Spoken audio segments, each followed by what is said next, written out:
stacks on her mind, grinding all day, hustle refined, chatter is ceiling, G steers and obtain. Boss is a title, wealth is a game.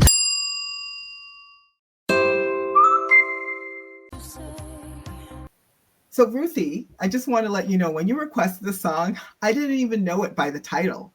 But as soon as actually I heard the words, I got very, very excited. The lyrics, in case you didn't know it, are fire. And best of all, they're the perfect description of you and your entrepreneurial journey. So check out some of these lyrics, community. I'm bulletproof, nothing to lose. Fire away, fire away. Ricochet, you take your aim, fire away, fire away. You shoot me down, but I won't fall. I am titanium. You shoot me down, but I won't fall. I am titanium. And I had to go, well, what the heck's titanium? Because I didn't know what titanium was, if I'm honest, community. So I looked it up and it said a lustrous silver metal known for its high strength, low density, and excellent corrosion resistance. And I think, Ruthie, all business owners strive to be titanium and to keep going even in the face of adversity. So Ruthie Bird, what an amazing message you bring to our show today. Oh, wow. Thank you. So hiring ladies, this is something that we actually plan to do more of this season, which is really to pull back the curtain on the stories of women who are not only building wealth, but also they're redefining what success looks like, which gets me so excited because Ruthie, you're such an amazing example of women redefining what success looks like. Honestly, I just think I've seen you. So if I'm being honest, full transparency community, Ruthie is a part of my Women Presidents group. And I've always admired her and all the stories she tells in this group. So to actually have her on the show today is honestly such an honor for me. It's fantastic to have you here. I'm so looking forward to us talking more about your journey. Ruthie, welcome to the show. Well, yes, I'm so happy to be here. And what a warm welcome. Gosh, thank you. It's a fact. Like, honestly, it's just fantastic to have you here and have you telling your story.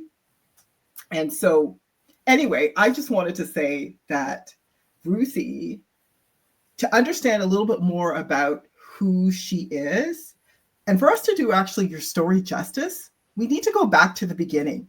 And it actually starts, if you can believe this, community, in the kitchens of schools and homes across Ontario. Ruthie has grown from there into a Canada-wide movement. And the other thing I was going to say about you, Ruthie, she's founder of The Lunch Lady, which is a fantastic alliteration, The Lunch Lady. And it's a business that actually began with a simple but powerful idea: feeding children healthy, delicious meals while supporting schools, families, and communities.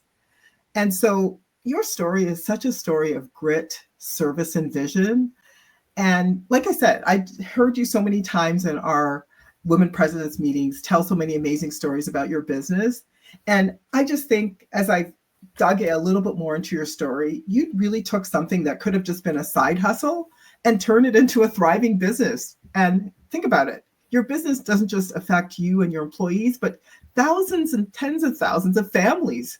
So your story's really deeply personal because it ties into entrepreneurship, it ties into motherhood, and truly building a business that's more than just about profit. So I want to give you, as I said, the warmest welcome. And let's start with the beginning. What was happening in your life when you decided to create The Lunch Lady? Well, I have to go way back because I didn't decide actually to create The Lunch Lady or to be in food service. When I was young, relatively young, 13, my mother died. And my father and I, because I was an only child, neither of us learned how to cook. I think that would be a fair thing to say. So I spent most of my teenage years eating Dinty Moore beef stew out of a can. Oh my, that sounds painful. It didn't occur to me that there was anything particularly wrong with that. It was the convenience of the day, you might say. And my father, while not really a beacon of inspiration in the culinary field, we were just trying to find our way and get by after the loss of my mother and his wife. He was a United Church lay minister. And so over dinner, cans, usually Dinty Moore beef stew. Wow. I would have trauma about that for sure. He would tell me about his philosophy of life, his commitment to community, social responsibility, and all of these things for a teenage girl were not relevant. I thought he was the worst parent in the world, the absolute worst parent, because I wanted to be like all the other girls. And I definitely was not like all the other girls. I was not popular. No boys called me. I was kind of academic, kind of geeky, kind of strange. And so I never really had a role model that would socialize me into becoming a more traditional woman, which at the time I thought was terrible because we all want to belong. We all want to conform. But the reality is, when I look back at all those girls that I want to be like, they are in a life that I would not want to be in now. So I was going to say, how did life turn out for them? I wonder. Well, it was more traditional, more conventional, and I probably wouldn't be very happy in a conventional life. So I did marry. That was I guess my shout out to the conventional lifestyle. But I didn't pick well. And so I blame no one, right? It takes two to tango. But the long and short is that we ended up in Jamaica in the 80s. And I ended up in a company that I helped start, manufacturing window blinds in Montego Bay. I didn't know anything about window blinds, not a thing. Well, you're in Montego Bay, a place I would love to have been in that time period.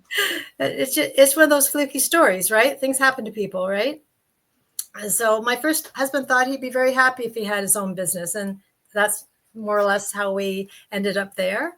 So I went to a factory in Vaughan, Ontario, for an afternoon and learned how to make window blinds, vertical blinds. They're not that hard, actually, right? You don't need a lot of equipment, not that hard to do. It's just a repetitive task. Right. So off I went. And really, it was there that I had a partner, because I was a foreign national.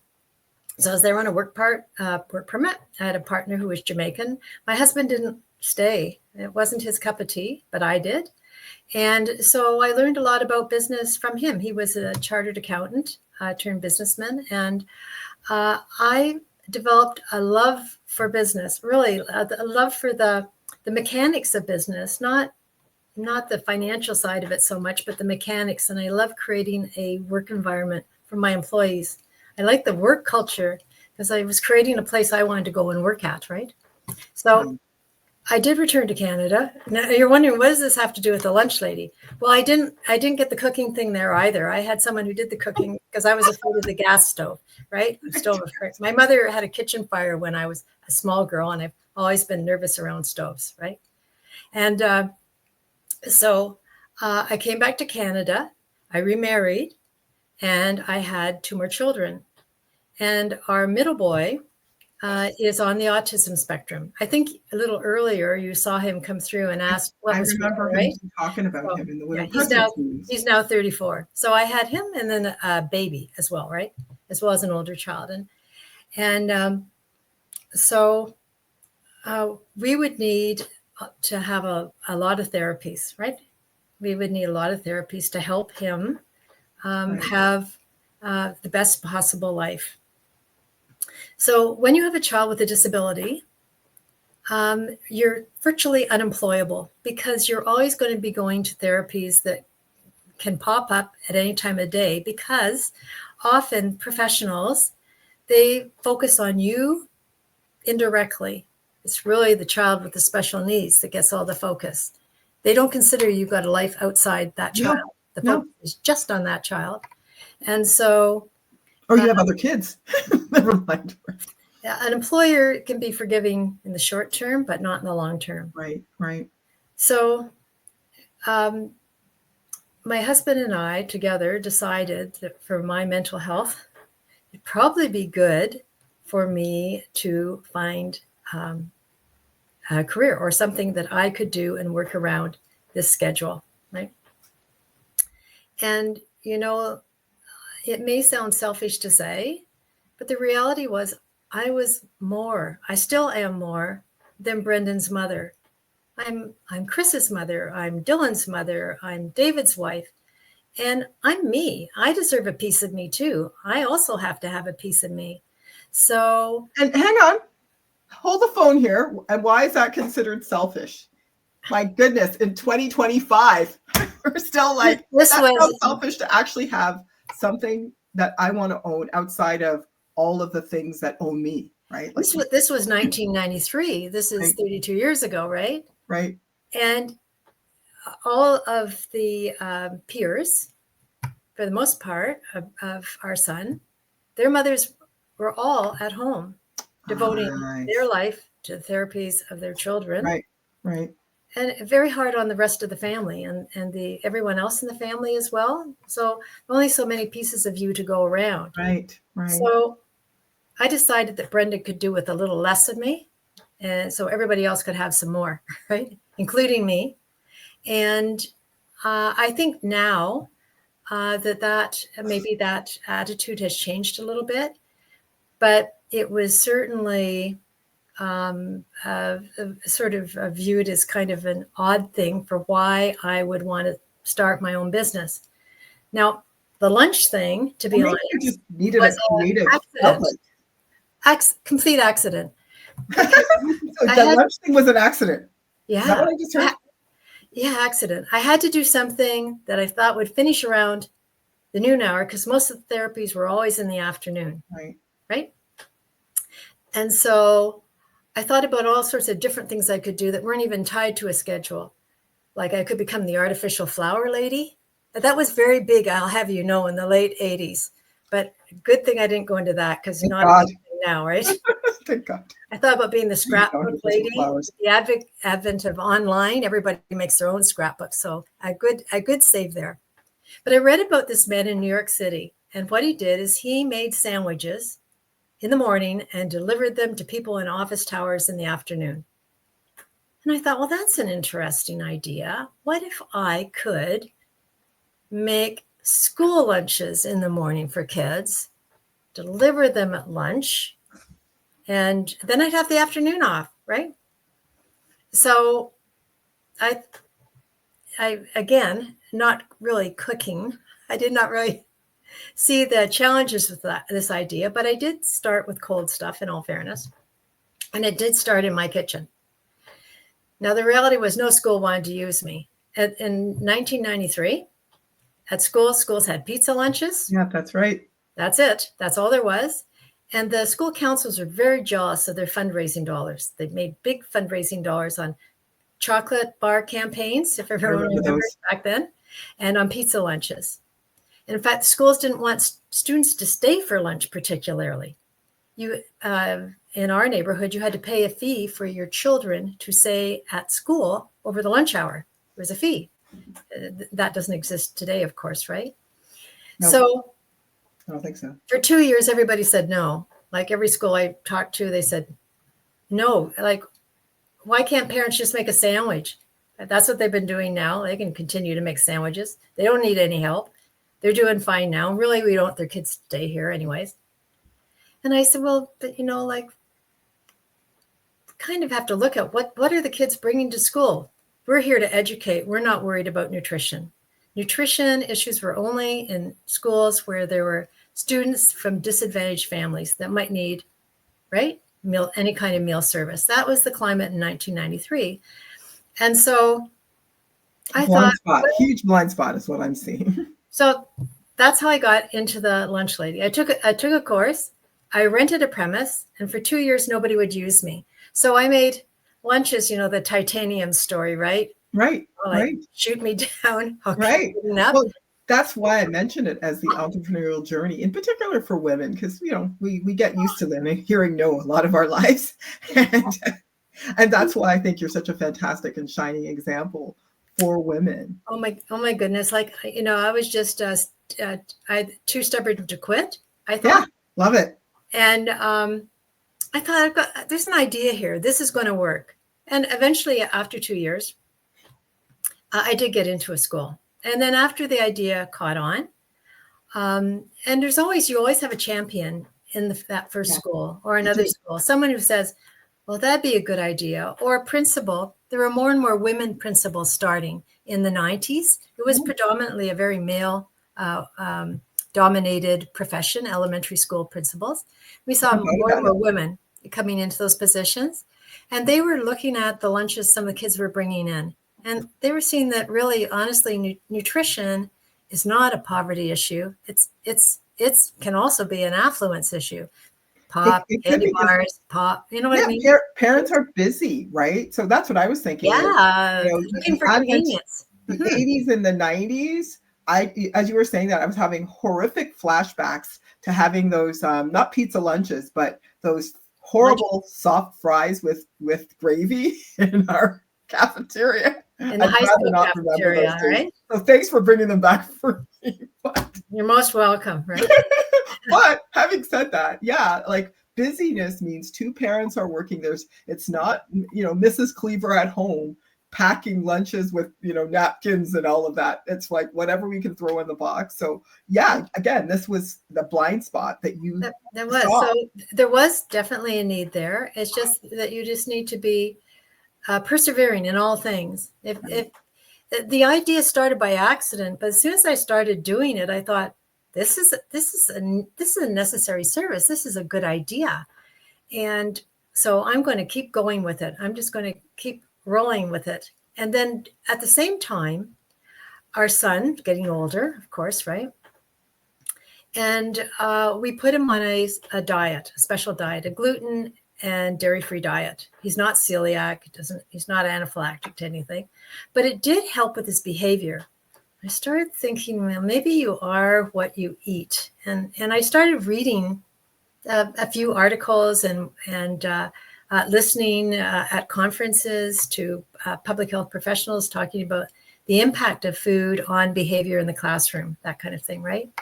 So I thought, well, if I'm delivering to schools and I'm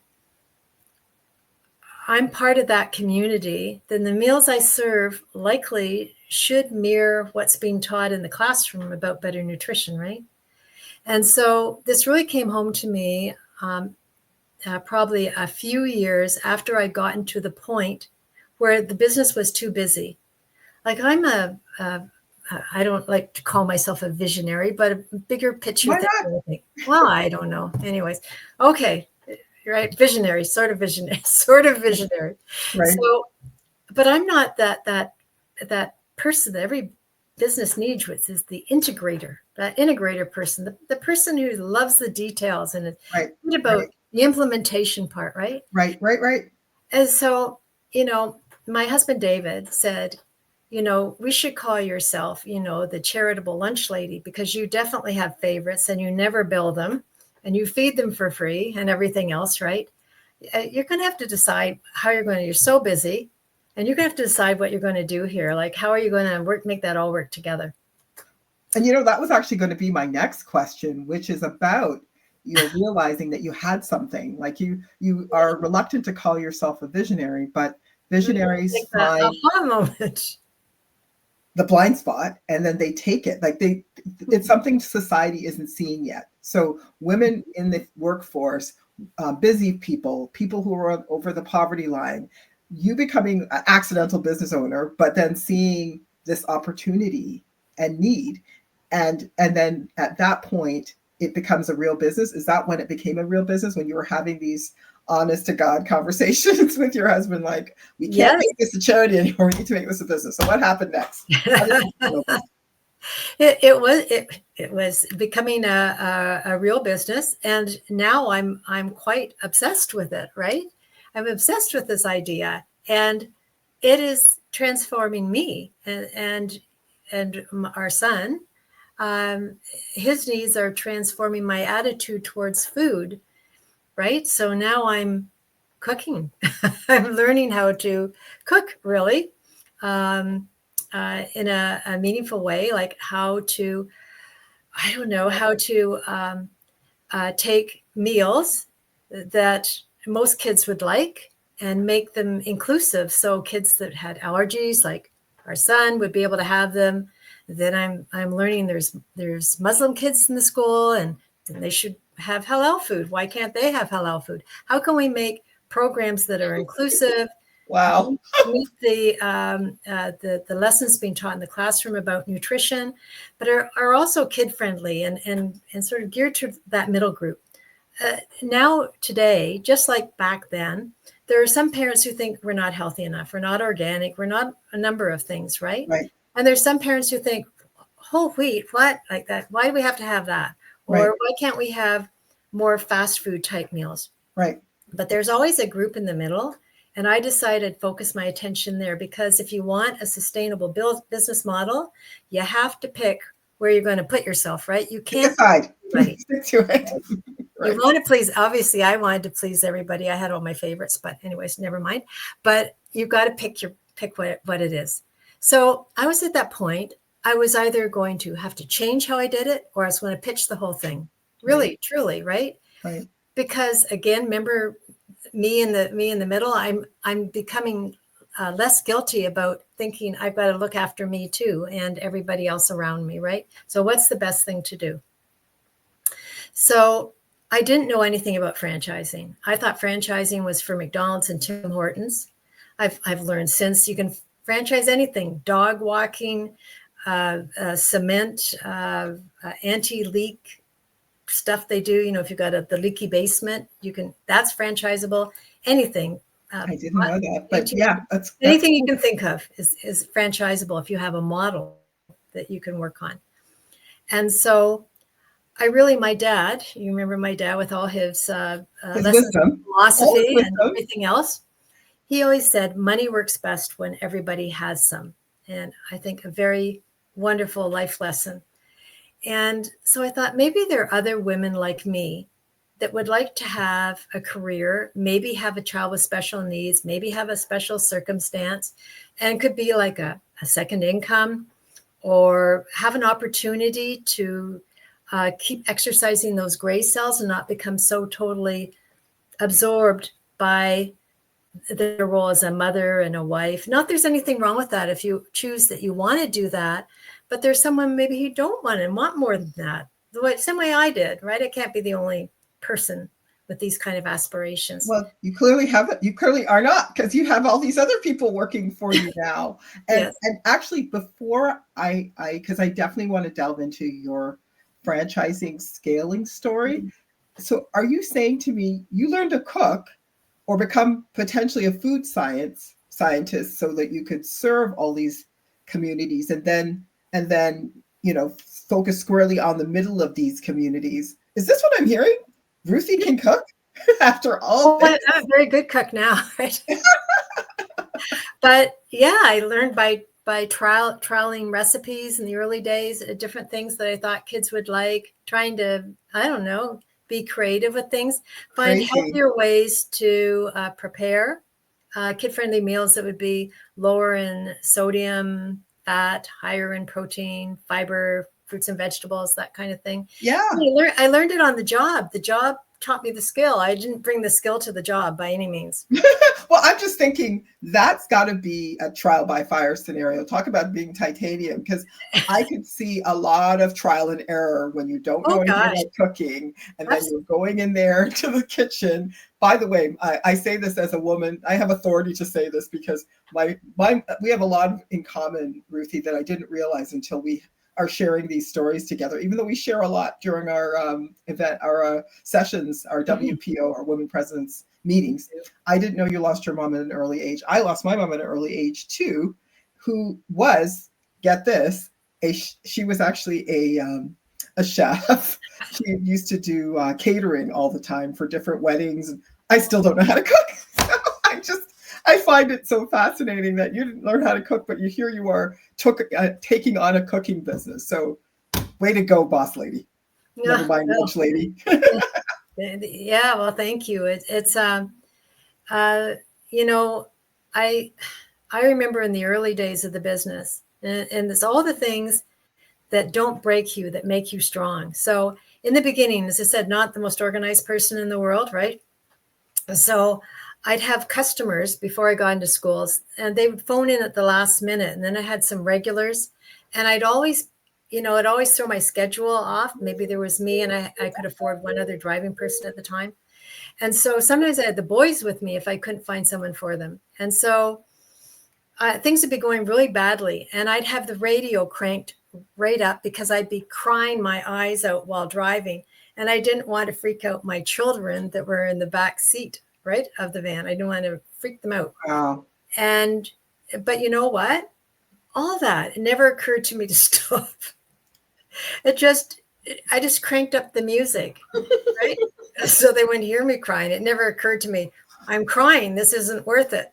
Absolutely not. Find a way to manage the crying in a way that has less fallout on others, if possible. It's such a founder story. Like find a way through the tears, find a way through not knowing how to cook, figuring out how these recipes should go, find a way to grow. And now I want to talk about so you figured it out. You figured out how to make these recipes. Good on you. Maybe I'll have to take notes on some of your recipes in the future. But tell me how you went from that to deciding to do franchises. And I love the quote by your husband that if you give money to other people, then more people will grow and then you'll grow.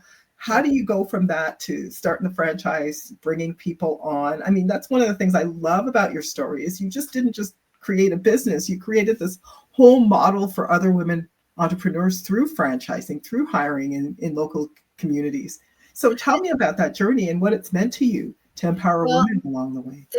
I've kind of tried to recreate that work environment I had in Jamaica in my own kitchen, and then as part of the franchise.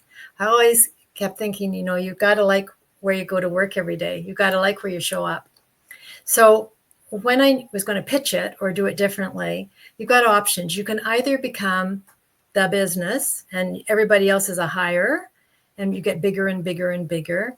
And that's not the model that really appealed to me, right? Because of what my father said, that whole money works best when everybody has some.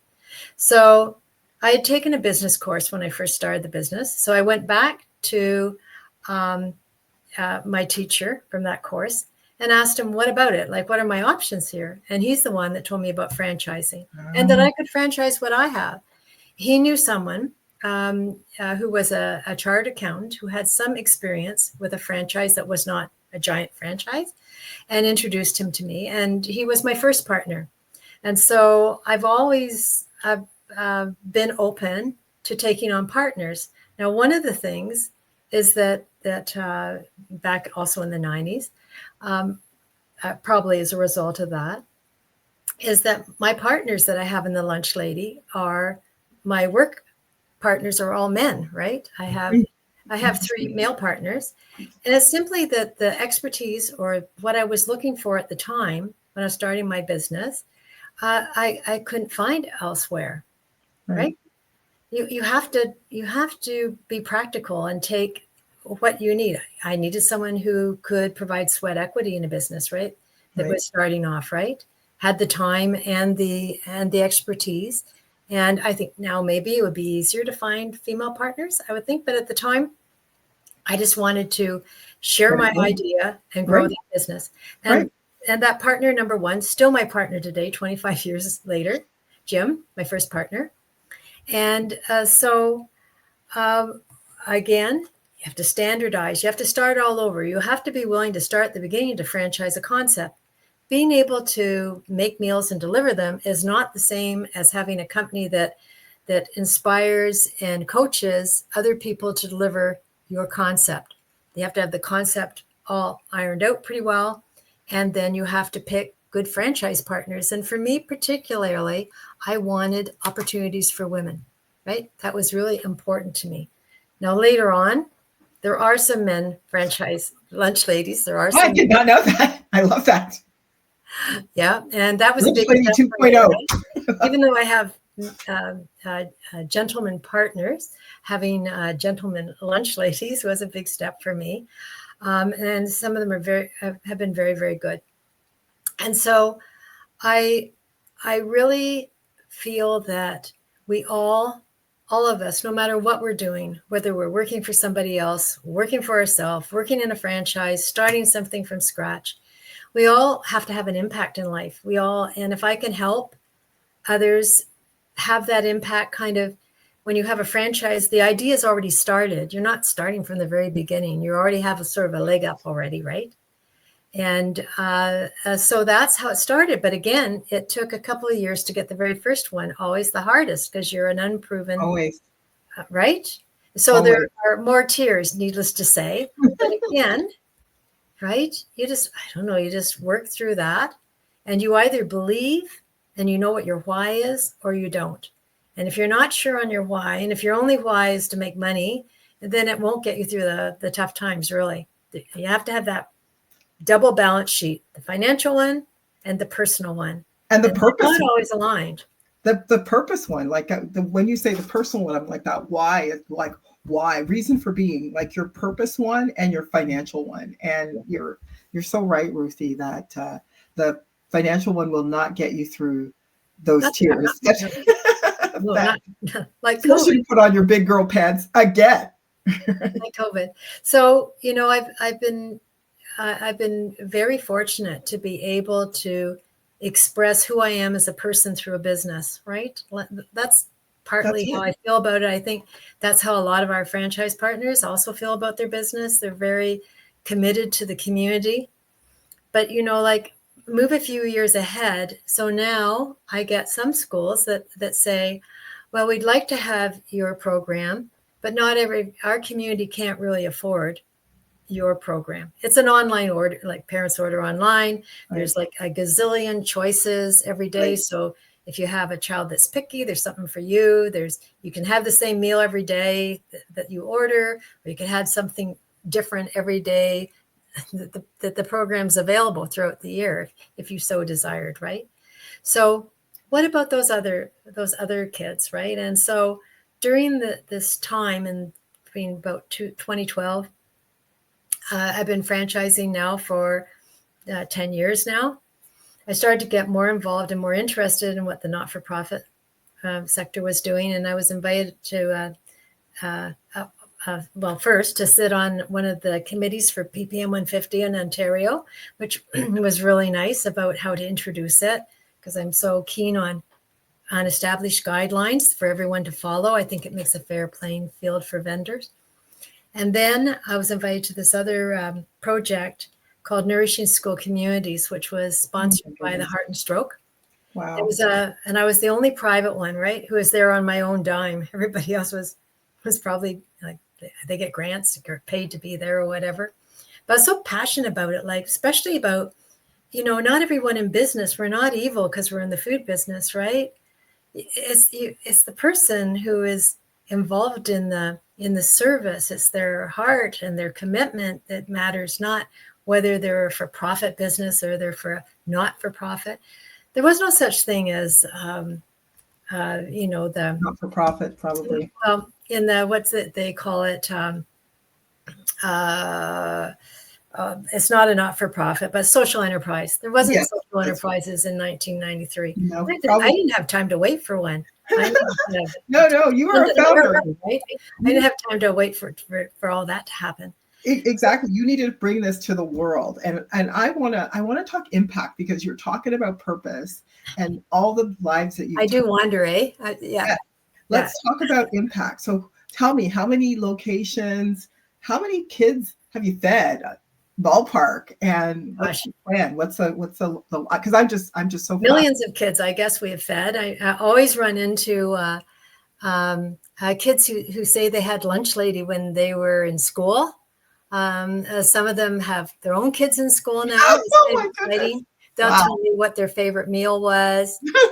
I'll meet someone who was a parent who their kids had it in elementary. It is really great. So likely millions of kids that Millions, you we've got fed. millions And of kids. how many locations would you say? How many locations do you So have? now we have less locations than we had pre-COVID. COVID was not kind to our brand. It was not kind to a lot of businesses. I'm sure. And although we have recovered financially from COVID, we have about half the kitchens we had pre-COVID. Mm-hmm. And so that's helped some of our kitchens get stronger as they scale up and take on more. Right. And so now we're just in a position again to seeing what the best strategy for growth is. I now have two other partners, one in communication, who's been a partner for about 12 years, and then another head of operations, right? And I just like to keep inviting people who have the skills to be part of the team, like share, right? It's a big pie. The more you share, the bigger the pie gets, is my belief. Yeah, the big, absolutely. Zero. I always say to people, 0 plus 0 still equals 0. Right? Yeah. Let's look at ways to multiply. Yeah. So COVID taught me, well, I only had one nervous breakdown during COVID. Okay. And for the record, I don't mind saying it, right? I don't think that makes me a weak person. I think it means that I cared about the situation I found myself and my franchise partners and my employees and their employees. I felt the impact on everyone so strongly. However, it made me realize that, nothing is a forever for anyone, and everyone is motivated, has to be motivated by what's in the best interest for themselves and their family. And some franchisees may stay with us. We have ones that have been with us 15 years, 10 years. We have some that have been with us a shorter period of time. We have some that leave the business and pass the torch to somebody else. Right. I think all that matters is that the service is available in the communities. And for that period of time, especially for women, when their kids are younger and in school, that this is a real boon for them. Absolutely. I was thinking as you were talking about it. So and so when that changes and the kids get older, well, then they may decide that's not the thing for them. Like, I don't expect them all to be like, 32-year veterans like I am in the business, right? Of course not. I'm just thinking high earning women who could use the service, right? To know that service is available in their school. I think we all like just we all are on a journey, and I'm so pleased for those that have made the lunch lady part of their journey, no matter in what capacity, at our head office, as a franchise partner. You never lose anything by your experience. I haven't lost anything because I went through a bad marriage right? Because I had a hard time starting my business, because my mother died, because I have a child with autism. That these things define who you are as a person and how you stand up and show up, right? As far as I'm concerned, and all the reality of the joy and the tears and the frustration and the pleasure are all what make you you. They're all what make you a person, right? 1,000%. And I think that the fact that you've been the kind of person who just takes the bull by the horns, takes a challenge, the good, the bad, the ugly, and turns it into something where it ends up being this purposeful thing that clearly has filled your spirit and filled the cups and bellies and bank accounts of all these different people that you've helped. I mean, it's all about impact at the end of the day, and the fact that you've impacted over 1 million kids from the 90s until now. And maybe a year, maybe. I'm not sure. I've lost. I should count that up, right? Approximately how many locations do you have? Today we have 18. Wow, that's unbelievable. Like, and how many areas? 36 pre-COVID in 4 provinces. Wow. So, and you're in the city of Toronto, like you're in Ontario. What are some of the places? Because I'm just thinking high earning women who might want to know that they have access to lunch lady facilities. Well, we're all through the GTA. Okay. Niagara region, Kitchener-Waterloo. Amazing. Oshawa, Whitby, Ajax. No, that's perfect, because what we'll do in the show notes is we'll put in where maybe some of our high earning listeners could check out getting their kids onto the lunch ladies. And I appreciate you talking about some of the challenges that you faced as well, Ruthie, when it comes to, COVID, because I was going to ask you about the challenges of scaling, but there are challenges of scaling that happen as your business evolves. And one of them would have been through COVID, navigating that, taking on new partners, finding out who are the people you need to partner with that can bring skill and knowledge and growth to your business. So I love the fact that you were flexible. And that's one of the things as entrepreneurs, we keep finding out that we have to be flexible. So appreciate we have no choice, right? But the interesting thing, of course, is that out of this project I was on in the 2012 to 2016, a lot of it gave rise to the Coalition for Healthy School Food that anybody who had been a behind the scenes supporter of all this time. And of course, the National School Food Program has the funding is now available, and we're proud to be serving school districts, not just schools where parents individually sign up online, but serving school districts and boards in both Nova Scotia and in British Columbia. And again, that idea we had about wholesome, simple food enjoyed by most kids at an affordable price point is really, I think that can be available to everyone regardless of means. It's like a dream come true for me. Oh my goodness. I couldn't figure out how I would do that on my own. We set up a foundation in 2018, just pre-COVID, to try and understand how to make these kind of programs available. And so in the national school food programs that we're involved with now, everyone who wants to can participate regardless of means, right? So you have different pay what you can options. I just think it's really exciting. And, the reality is not everybody is going to participate in these programs. But they're available. They're really available. And just think about them. Right? And they're really game changers for our franchisees who are in these districts and boards. And it's wonderful to watch them scale up and see the next chapter in their own lives as they're running bigger businesses. So, and then, so everything has impact. My dad. Well, that's what I was going to say is you keep multiplying and 10xing your impact, which has to feel great coming from the person who had this horrible beef in a can, right? That image is going to stay with me, just so you know, Ruthie. So one last question. I have it right here. I never forget. Here it is. No. Dinty more beef stew. There you go.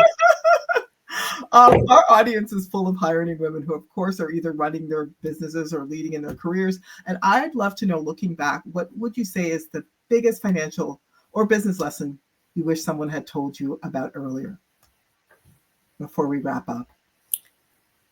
The biggest business lesson, I would say, is it's okay to set a standard and stick to it. You're not everyone's friend. Not everyone is going to like you. Something else my dad said to me. Well, and to accept this and always keep the vision of what you're trying to achieve there. People who align with your beliefs, right, they will stay with you and they will follow that because it aligns with their own belief. And if it isn't a fit for them, that doesn't make the situation bad or them bad, but it means that they know exactly where they stand. They know exactly what the expectation is. So one of the hallmarks of franchising is establishing that relationship between the franchisee and the franchisor, who would be us. And that is a dance, right? Everybody contributes something, and not everybody's on the same page all at once. And you have to get comfortable with the idea of the fact that a difference is not a bad thing. And that grain of sand, the irritant, the difference, is how you get the pearl. And I wish that I had realized that earlier. I was always good about, you knock me over, I'll stand up. Right, right. But I didn't realize as early on the value of being open to what the difference is, to how it can help you create something better. Right? Yeah, and I actually think that that might be a reason why women don't pitch. You know what I mean? And pitch their business, because franchising, being a franchise, you're pitching constantly, right? Mm. But then you have to be prepared to take feedback. Yes. And I feel like when women hear feedback and they get negative, and feel free, confidant, hiring community, to call me out on this, but I feel like when we get that, we take it personally. We think it means something about us, when it's about how do we improve? How do we make the business better? And That's it's right. putting ourselves in that line of fire to take that feedback and recognize, hey, at the end of the day, it's all about growth. I always remember one of my mentors saying, you'll do better when you let go of your ego and stay focused on your purpose, which is what I'm hearing from you, Ruthie. Yeah. And the thing too is ask other people for their ideas and opinion. Don't be afraid to reach out. If there's someone you admire, don't feel afraid to reach out and ask them if they'll mentor you. Yeah. I've had the opportunity to be mentored. I've had the opportunity to mentor other actually school food providers, right? It's a big pie, right? Like you don't need to like hang on to your territory so firmly, right? Because in any kind of relationship with someone who has interests that are aligned with yours, wanting to make a difference in the community or an impact, you'll learn something, right? They'll learn something, you'll learn something. And it's really, really positive. No one's trying to steal anything away from you unless you feel that you're being stolen from, right? It's just that's not a mindset you want to take if you're truly interested in growth anyway, right, Ruthie? It's about it's about having that person, as you said, mentor you, give you honest feedback, take that feedback. And like I always say to business owners, it's like we're social scientists, right? Where we keep trying and refining, trying and refining. That process never ends when you're a business owner, and you can fail yourself, or other people can try to show you the way where they think that that things could work better, and you just keep you keep working your craft. It's a real, as you said, it's a real dance. Yeah. So tell me, what's your future? What's the next thing? What's my end plan here, right? Mm-hmm. So I'm well beyond retirement age. Really? Yeah. So that cold cream, girl, it's working. Oh yeah, coming up on my 74th birthday. Oh my gosh, girl! So, as long as the gray cells are firing, I imagine. I'm just so curious about what's going to happen next. I don't want to miss out on anything. So as long as I'm, competent, right? Then I still want to be part of this amazing journey. But there'll be a time, right? Like it comes in everyone's life. There's succession. If I want the legacy of the lunch lady to live on, because I am definitely not immortal. So you need to create opportunity for new people to come in and fill those spots and bring their own secret sauce to the brand to make it thrive and grow. And I think that's a good thing. But as long as I can, I'd like to be part of it. My husband says that, bless his heart, he retired 12 years ago, right? Oh, man. He says,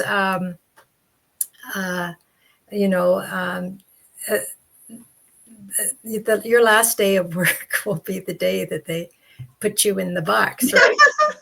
So I feel like your husband knows you pretty well, Ruthie. He's been I call him the prince. He's been the world's best husband, honestly. Wow. Really a wonderful, wonderful husband. I'm so lucky.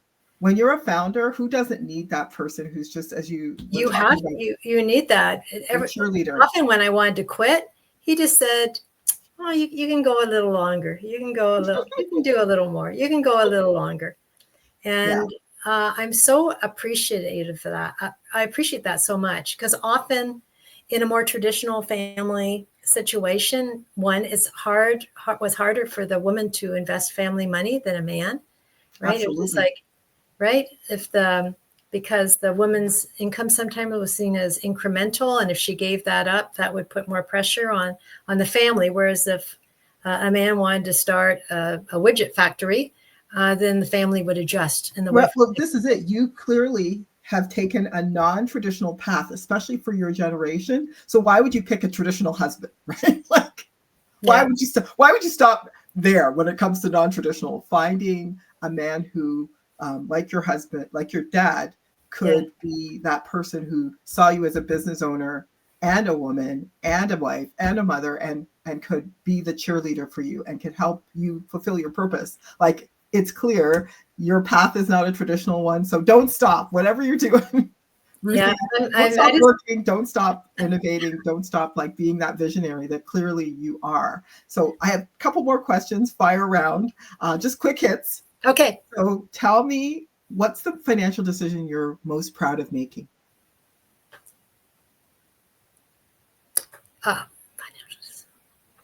To franchise, absolutely. Although it wasn't a good financial decision in the beginning. Right. And to acquire another lunch company to learn how they did things. We acquired our biggest competitor in the GTA, Kids Kitchen, in 2019. Right. And we still let them maintain their culture because wonderful staff. But that's been really, really meaningful for us as an opportunity to learn more. Right. And really helped us through COVID as well, right? Because it's our kitchen, right? Amazing. So I would say that the other financial decision I'm most proud of. I'm waiting. It's okay if you have one, because it's a pretty big one. To take out a TFSA. Really? No, I'm kidding. You're a financial confidant. I thought I'm just appealing to my audience. Okay. Well, I appreciate the franchise model, and I mean, talk about, as I said, a multiplier and impact in all the different ways we were talking about: kids' bellies, people's bank accounts, growth in every respect. So I do have one. I do have one. Oh, you do? That was to choose my first partner, who's a CGA. And my spouse was very happy about that because I have little to no interest in money. I like ideas. I like driving the business forward, get very excited. But he was an accountant. So but David was very relieved because he thought, well, this will be great because there will be somebody who's interested in the business of money, right? As has turned out to be very, very true. And he certainly shepherded us, was a good steward of our money during COVID when money was tight, hard to come by. Well, I just kept thinking as you were talking about like all the different partners in your life partner, the accountant, work husbands, all of those people mean you have a very strong, what we call, what we made up in TJP, which is a great life team. Who's on your life team? You've got a great life team. So, and you'll probably keep bringing people on your life team. So I'll keep hearing about it in the WPO meetings, and I look forward to that. Final question. When people look back on your career, what do you want them to say about Ruthie Bird? That I stayed on my path. You certainly did, Ruthie. I think that I was true to what I believed in, and I created the life I wanted for myself, always being aware that everything I did would impact other people, and I wanted to do it in a positive way. Well, you certainly have had an extremely positive impact on this whole business, this whole vision that, you created out of nothing. And that's what makes you a visionary, because nobody else saw this opportunity. So thank you so much for sharing your journey with us today. Honestly, your story is a reminder that business can be such a force for good, and profit and purpose don't actually have to be at odds with each other. So listeners of this podcast, if you're a higher earning woman building an empire, I hope this episode today inspires you to think about the bigger impact you can make with your success. Thank you so much for tuning into another episode of the High Earning Women podcast. And if you enjoyed today's conversation, please share it with another powerful woman in your circle. And please don't forget to like and subscribe for more inspiring stories and practical insights. And also feel free to DM us if you need support on your financial journey. Remember, money is power and you deserve to own yours. Until next time, High Earning community, keep building, keep earning, and keep living that life that you want. Be in touch soon. She's fierce and untamed. Boss is her title, wealth is her game. Power in heels or sneakers on deck. Respect comes